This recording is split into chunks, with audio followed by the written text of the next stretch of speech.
नमस्कार मित्रों, आप सभी का फिर से एक बार हार्दिक स्वागत है। भगवान श्री कृष्ण ने बचपन में कागासुर का वध किया था। कागासुर कौवा के भेष में एक दानव था जो भगवान श्री कृष्ण को मारने के लिए आया था। हिंदू धर्म में कौवे से जुड़ी कई तरह के कथाएं प्रचलित हैं। कौवे को शनिदेव का वाहन भी माना जाता है। कौवा एक ऐसा पक्षी है जो पूरे संसार में हर जगह पर पाया जाता है। कौवे को सभी पक्षियों में बुद्धिमान माना जाता है। आपकी जानकारी के लिए बता दें, त्रेता युग में एक कौवे ने रामायण लिखी थी।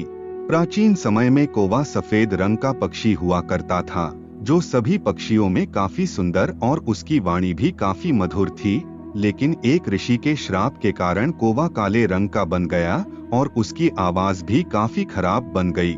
लेकिन मित्रों को वह एक ऐसा पक्षी है जिससे मनुष्य को बहुत सी चीजें सीखने को मिलती है।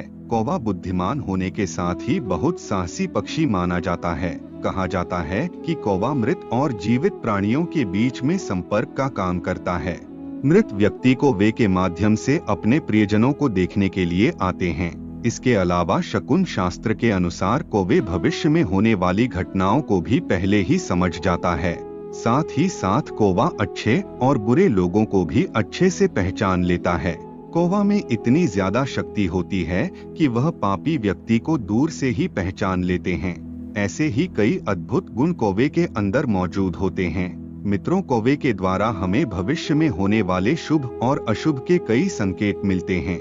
शकुन शास्त्र के अनुसार कौवे के द्वारा मिलने वाले कई संकेतों का वर्णन देखने को मिलता है। आज हम आपको इस वीडियो के माध्यम से उन महत्वपूर्ण संकेतों के बारे में बताने वाले हैं जो हमें कौन से मिलते हैं। अगर आप भी जानना चाहते हैं उन संकेतों के बारे में तो आप हमारे इस वीडियो में अंत तक जरूर बने रहिए। सबसे पहले जानते हैं को वैसे मिलने वाले अशुभ संकेतों के बारे में। पहला संकेत है, अगर किसी घर के ऊपर कौवा रात के समय बैठकर जागने लगता है तो ऐसा माना जाता है कि उस घर पर कोई बड़ा संकट आने वाला है।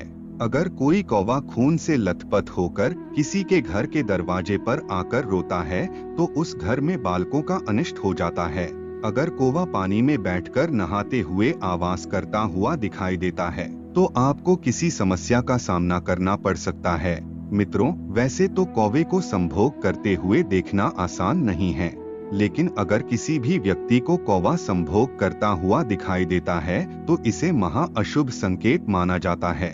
ऐसा दिखने पर भयंकर धन की हानि का सामना करना पड़ता है। व्यक्ति समाज में अपना मान सम्मान भी खो देता है। कौवे का शरीर पर आकर बैठना भी बड़ा अशुभ माना जाता है।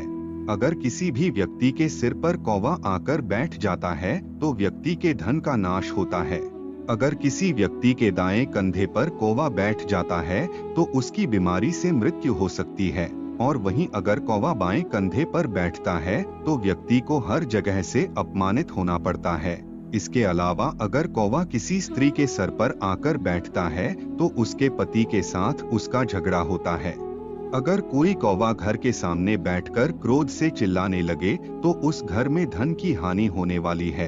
अगर बाहर जाते समय कोई कौवा किसी सूखे हुए वृक्ष पर बैठकर बोलता हुआ दिखाई देता है तो आपका किसी के साथ झगड़ा होने का संकेत है। अगर कौवा किसी सुअर के पेट पर बैठा हुआ दिखाई दे तो व्यक्ति जल्द ही बीमार पड़ सकता है।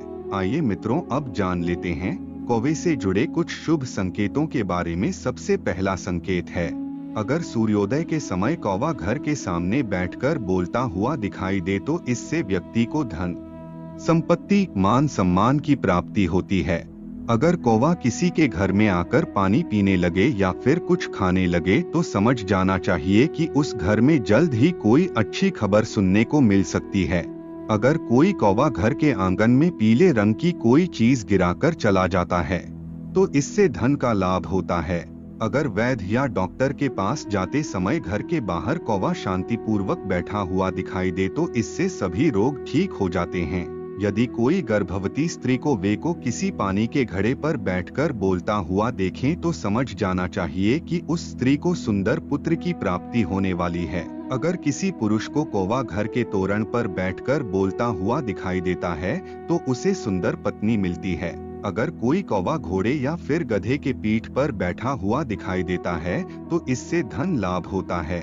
मित्रों, इसके अलावा अगर कोई व्यक्ति कौए को अपनी परछाई में बैठा हुआ देख लेता है तो उसे कार्य में सफलता की प्राप्ति होती है।